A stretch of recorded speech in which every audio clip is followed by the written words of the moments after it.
So there you guys go. Unlock, does that, and then it turns on. Perfect. Came out good. I was able to do it a lot quicker this time since I knew what I was doing. But yeah, these are the Alpharex Pro Series headlights. So I'm gonna go ahead and return these back to the old manufacturer, and then I'm gonna have these now. So Alpharex Pro Series look awesome.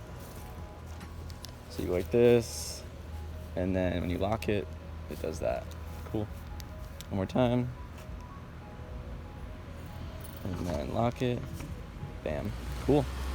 Alright guys, that is it for the video. If you guys have any questions, comments, anything you want to say, leave a like and a comment down below. If you want to figure out where I got these, there's a link in the description. Actually, I have every single mod that I've done to the truck in the description, so feel free to go ahead and click the links down below. And we'll catch y'all in the next video. Peace.